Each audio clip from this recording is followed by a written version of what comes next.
Hello everyone, स्वागत है आपका एक बार फिर से निमिज नॉलेज पॉइंट पर। तो आज हम लोग फिर से प्रीवियस ईयर क्वेश्चंस करेंगे साइकोलॉजी के। ठीक है, साइकोलॉजी जो है वो हमारे टेट के एग्जाम के लिए बहुत ही ज्यादा इंपॉर्टेंट हो जाती है, क्योंकि 30 क्वेश्चंस हैं और अगर हम उसमें से 20+ मार्क्स ले आते हैं तो बड़े अच्छे चांसेस हो जाते हैं, बड़ा अच्छा स्कोर हम लोग कर सकते हैं अपने टेट एग्जाम में। तो स्टार्ट करते हैं। प्लीज अगर आप चैनल पर नए हैं तो चैनल को सब्सक्राइब कर लीजिए और नोटिफिकेशन में ऑल के बटन को क्लिक कर लीजिए, ताकि जितनी भी वीडियोस मैं अपलोड करूं उनका नोटिफिकेशन जो है वो आपको मिल सके। और अगर आपको वीडियो अच्छी लगेगी तो प्लीज वीडियो को बिना लाइक किए मत जाइएगा। वीडियो को अभी चाहे लाइक कर दीजिए आप, क्योंकि बाद में जब हम वीडियो देख रहे होते हैं तो हम भूल जाते हैं। तो प्लीज आप वीडियो को लाइक कर दीजिए और वीडियो कैसी लगी आप कमेंट बॉक्स में जरूर बताइएगा। स्टार्ट करते हैं। फर्स्ट क्वेश्चन है, सक्रिय अनुबंधन किसके द्वारा प्रतिपादित किया गया? सक्रिय अनुबंधन जो है, जो हमारी ऑपरेंट कंडीशनिंग थ्योरी है उसकी बात की गई है। ठीक है, तो ये अधिगम के सिद्धांत है और आज मैंने अधिगम के सिद्धांतों में से ही, मतलब अधिगम में से ही मैंने जो क्वेश्चंस हैं वो उठाए हैं जो प्रीवियस ईयर में आए हुए हैं, साथ में एक्सप्लेन। ठीक है, साथ में सारा एक्सप्लेन कर दूंगी मैं। तो सक्रिय अनुबंधन जो है ऑपरेंट कंडीशनिंग थ्योरी हमारी स्किनर ने दी है। ठीक है, स्किनर ने। हल, थॉर्नडाइक, पावलन सभी के अधिगम के सिद्धांत है ना, तो उनको भी हम फटाफट से एक बार देख लेते हैं। देखिए, हमारी सबसे पहली जो थ्योरी है उसमें आ जाती है हमारी प्रयत्न व त्रुटि का सिद्धांत, जिसे हम प्रयास व भूल का सिद्धांत भी बोलते हैं। इसे हम संबंधवाद का सिद्धांत भी बोलते हैं। संबंधवाद का सिद्धांत। ठीक है, तो ये आपको याद रखना है, ये एडवर्ड ली थॉर्नडाइक के द्वारा दिया गया है। ये सिद्धांत जो है, ठीक है, ये एडवर्ड ली थॉर्नडाइक के द्वारा दिया गया है, ट्रायल एंड एरर थ्योरी। तो इसको आपको याद रखना है। नेक्स्ट है, ये क्वेश्चन 2 बार आया टेट में, ट्रायल एंड एरर, तो अच्छे से आपने तैयार करके जाना है। नेक्स्ट है क्लासिकल कंडीशनिंग थ्योरी, शास्त्रीय अनुबंधन का सिद्धांत। ये हमारे पावलव ने दिया है। ठीक है, इवान पेट्रोविच पावलव, तो ये पावलव का दिया हुआ सिद्धांत है।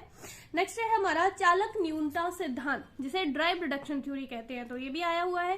ठीक है, आई थिंक 2016 में 2016 में आया है आई थिंक ये। तो चालक न्यूनता सिद्धांत, ड्राइव रिडक्शन थ्योरी जो है वो हल के द्वारा दी गई है। ठीक है, आगे आ जाते हैं। समीपस्थ अनुबंधन का सिद्धांत, ठीक है, इसे हम कॉन्टिजियस कंडीशनिंग थ्योरी बोलते हैं। तो ये जो है ये दी है एडविन रे गुथरी ने। नेक्स्ट है सामाजिक अधिगम का सिद्धांत, social learning theory. Social learning theory जो है वो एल्बर्ट बंडूरा ने दी है। ठीक है, एल्बर्ट बंडूरा, तो ये भी आपको याद रखनी है। नेक्स्ट है हमारा अंतर्दृष्टि का सिद्धांत, जिसे हम इनसाइट थ्योरी ऑफ लर्निंग बोलते हैं। ये कोहलर के द्वारा दी गई है। कोहलर हमारे गेस्टॉलवादी हैं, इनके बारे में भी हम आगे पढ़ेंगे। ठीक है, नेक्स्ट हमारा है हायरार्की ऑफ लर्निंग, अधिगम सोपानी सिद्धांत। तो वो हमारा दिया है रॉबर्ट एम गेने ने। ठीक है, रॉबर्ट एम गेने ने। तो ये कुछ इंपॉर्टेंट सिद्धांत है जो मैंने आपको बता दिया। देखिए, नेक्स्ट क्वेश्चन है, सीखने के नियम के प्रतिपादक हैं। सीखने के नियम किसने दिए हैं? इससे पहले भी एक वीडियो में मैं इसके बारे में बात कर चुकी हूँ। सीखने के सिद्धांत, सीखने के जो नियम है उनके बारे में हम पहले भी बात कर चुके हैं। ये थॉर्नडाइक ने दिए हैं। थॉर्नडाइक जो है उन्होंने सीखने के 3 सिद्धांत दिए हैं। पहला है तत्परता का नियम, 3 नियम दिए हैं। तत्परता का नियम, उसके बाद है अभ्यास का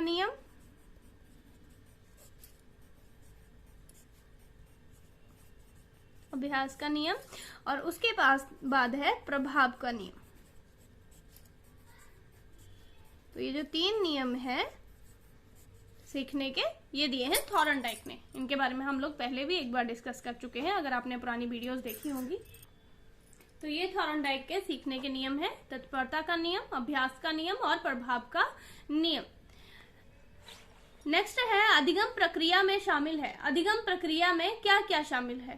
पहला लिखा है व्यक्ति का वातावरण के साथ अंतःक्रिया, निरंतरता, व्यवहार में परिमार्जन। तो तीनों के तीनों ही ऑप्शन सही हैं। अधिगम के लिए, लर्निंग के लिए ये तीनों ही चीजें इंपॉर्टेंट है। व्यक्ति का वातावरण के साथ उसकी अंतःक्रिया भी इंपॉर्टेंट है, निरंतरता भी इंपॉर्टेंट है और व्यवहार में परिमार्जन, ठीक है, मॉडिफिकेशन भी इंपॉर्टेंट है।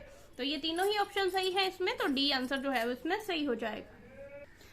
नेक्स्ट है व्यवहारवाद का जनक किसे कहा जाता है। तो व्यवहारवाद के जनक जो हैं वो जेबी वॉटसन हैं। इनके बारे में भी हम पहले डिस्कस कर चुके हैं। मैं पहले भी आप लोगों को एक वीडियो में पढ़ा चुकी हूँ। संरचनावाद के जनक कौन है, व्यवहारवाद के जनक कौन है, मनोविश्लेषणात्मकवाद के जनक कौन है, और मानवतावादी जो मानवतावाद है उसके जनक कौन है, इसके बारे में हम लोगों ने पहले एक डिटेल वीडियो जो है वो मैंने आपको करवाई है। वो भी मैंने प्रीवियस ईयर जब डिस्कस कर रही थी उसी में मैंने आपको डिटेल से करवाया था।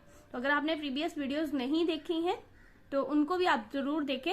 मैं डिस्क्रिप्शन में लिंक डाल दूंगी, आप वहां से देख लीजिएगा एक बार। मतलब अभी 1-2 दिन जो भी बचे हैं उसमें आप अपनी रिवीजन कर लीजिए, जितना आप लोगों ने पढ़ा है उसको अच्छे से रिवाइज कर लीजिए। तो मैं डिस्क्रिप्शन में जो भी मैंने साइकोलॉजी की वीडियोस बनाई हुई हैं मैं उनका लिंक जो है वो डिस्क्रिप्शन में डाल दूंगी, आप वहां से जरूर वीडियोज जो है उनको देख कर जाइएगा।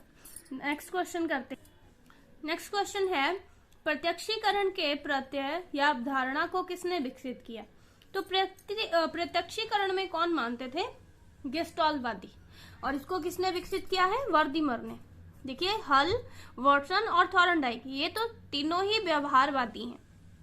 वर्दीमर जो है वो गेस्टॉल्टवादी हैं। इन्हें गेस्टॉल्टवाद का जनक भी कहा जाता है।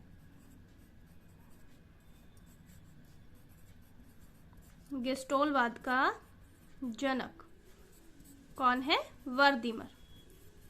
गेस्टॉल्टवादियों में कौन कौन आते हैं, देखिए गेस्टॉल्टवादियों में सबसे पहले आ जाते हैं कोहलर, कॉफका, लेविन और वर्दीमर। ठीक है, वर्दीमर, कोहलर, कॉफका और लेविन ये जो है ये गेस्टॉल्टवादी हैं। और जो हल है, वॉटसन है, पावलन है, थॉर्नडाइक है, ये सभी व्यवहारवादियों में आते हैं। ठीक है, इनके जो सिद्धांत है वो व्यवहारवादी सिद्धांत है। और कोहलर की जो इनसाइट थ्योरी है वो जो है वो संज्ञानवादी है। ठीक है, जो गेस्टॉल्टवादी है वो संज्ञान में विश्वास रखते थे, प्रत्यक्षीकरण में विश्वास रखते थे और पूर्णता में विश्वास रखते थे। गेस्टॉल जो है गेस्टोल एक जर्मन शब्द है जिसका अर्थ होता है समग्र, फिर पूर्णता। तो गेस्टॉल्टवादी क्या मानते थे, गेस्टॉल्टवादी मानते थे कि हमारी जो मानसिक योग्यता है वो हर चीज को पूर्ण रूप से स्वीकार करती है। ठीक है, और सीखने में बोला प्रत्यक्षीकरण और बुद्धिमत्ता पूर्ण जो व्यवहार है वो काम आता है। मतलब हम अचानक से सीखते हैं। गेस्टॉल्टवादियों का मानना था, कोहलर का मानना था कि सीखना कैसे होता है, अधिगम कैसे होता है, अचानक से होता है। ठीक है, जैसे कि कोहलर ने चिंपैंजी जो था सुल्तान, कोहलर की जो इनसाइट थ्योरी है उसमें उसने किसके ऊपर अपने थ्योरी दी थी, एक चिंपैंजी था जिसका नाम था सुल्तान। ठीक है, तो इसके ऊपर इन्होंने अपनी थ्योरी दी थी। आगे हम किसने किसके ऊपर अपनी थ्योरी दी है उसके बारे में भी हम थोड़ा सा डिस्कस कर लेंगे। तो चिंपैंजी के ऊपर जो है कोहलर ने अपना सिद्धांत दिया था जिसका नाम सुल्तान था। तो उन्होंने क्या किया, पिंजरे के बाहर जो है वो कुछ केले रख दिए और पिंजरे के अंदर 2 स्टिक्स पड़ी हुई थी। तो चिंपैंजी जो है वो केले खाना चाहता था, लेकिन केले जो थे वो बहुत दूर थे, उसका हाथ नहीं पहुंच रहा था।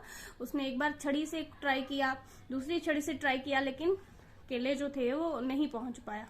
ठीक है, फिर उसने क्या किया, उन दोनों छड़ियों को उसने जोड़ दिया अचानक से। उसने देखा वो छड़ी लंबी हो गई और फटाफट से उसने अंदर केले खींच लिए। तो ये इसकी थ्योरी थी।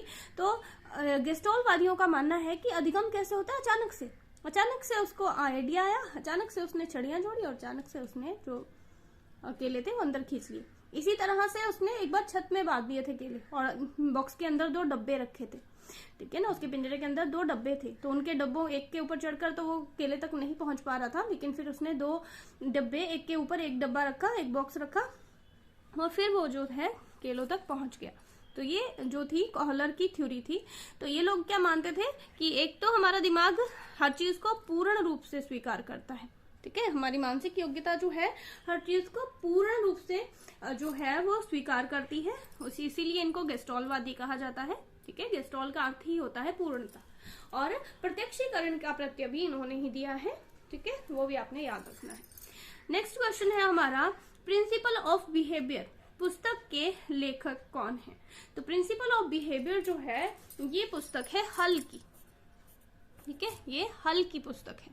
तो ये आपने याद रखना है। हल की थ्योरी मैंने अभी आपको बताई पीछे, ड्राइव रिडक्शन थ्योरी जो है वो हल ने दी है, ठीक है, और ये हल की ही पुस्तक है प्रिंसिपल ऑफ बिहेवियर। नेक्स्ट आ जाओ, पॉवलन ने अपने परंपरागत अनुबंधन के सिद्धांत में किसके ऊपर प्रयोग किए हैं? पॉवलन ने किसके ऊपर बोला प्रयोग किए हैं? तो पॉवलन ने जो है वो कुत्ते के ऊपर प्रयोग किए हैं। पॉवलन की जो क्लासिकल कंडीशनिंग थ्योरी है उसने कुत्ते के ऊपर जो है वो अपने एक्सपेरिमेंट किए हैं। बिल्ली के ऊपर किसने एक्सपेरिमेंट किए हैं? थॉर्नडाइक ने। थॉर्नडाइक जो है उन्होंने अपना जो सिद्धांत दिया है ना, तो उन्होंने बिल्ली के ऊपर जो है एक्सपेरिमेंट किए हैं अपने, जो उनका प्रयास और भूल का सिद्धांत है, ठीक है। उसके बाद चूहे के ऊपर किसने? तो स्किनर ने 2 एक्सपेरिमेंट किए हैं, एक चूहे के ऊपर, ठीक है, और एक कबूतर। 2 स्किनर ने चूहे के ऊपर भी अपना एक्सपेरिमेंट किया है और कबूतर के ऊपर भी स्किनर ने अपना एक्सपेरिमेंट किया है। तो ये भी आपको याद रखना है। हल का पूछा जाएगा, अगर हल ने अपना किसके ऊपर एक्सपेरिमेंट किया है, तो हल ने भी अपना एक्सपेरिमेंट चूहे के ऊपर किया है, ठीक है, ये भी आपको याद रखना है। इसके अलावा वॉटसन जो व्यवहारवाद के जनक हैं, तो वॉटसन जो है लिटिल एल्बर्ट के ऊपर इन्होंने अपना एक्सपेरिमेंट किया है, ठीक है। कुछ लोग कहते हैं कि वो इनका अपना खुद का बेटा था, ठीक है, तो इन्होंने जो है वो एक अपने बेटे पर, एल्बर्ट पर जो है इन्होंने एक्सपेरिमेंट किए हैं वॉटसन ने। और वॉटसन जो है वो व्यवहारवादी हैं और ये सारी थ्योरीज व्यवहारवादी हैं। संज्ञानवादी थ्योरियों में कोहलर की इनसाइट थ्योरी आ जाती है और लेविन की फील्ड थ्योरी आ जाती है। बाकी व्यवहारवाद की थ्योरीज हैं, ट्रायल एंड एरर हो गई थॉर्नडाइक की, पॉवलन की हो गई classical conditioning theory, operant conditioning theory Skinner की हो गई, ठीक है, और उसके अलावा हमारे पास है हल की ड्राइव रिडक्शन थ्योरी, और उसके अलावा गुथरी की थ्योरी। तो ये सारी जो है ये व्यवहारिक थ्योरीज है, ठीक है, व्यवहारिक सिद्धांत है। संज्ञानवादी सिद्धांतों में कोहलर का सिद्धांत आ जाता है, इनसाइट थ्योरी ऑफ कोहलर, और फील्ड थ्योरी आ जाती है लेविन की। तो ये भी आपको याद रखना है, ठीक है। तो ये बहुत इंपॉर्टेंट टॉपिक था, तो प्लीज वीडियो को लाइक करके जाएं, और वीडियो कैसी लगी अपने विचार कमेंट बॉक्स में जरूर दें, और अगर आप चैनल पर नए हैं तो चैनल को सब्सक्राइब करें। Thank you.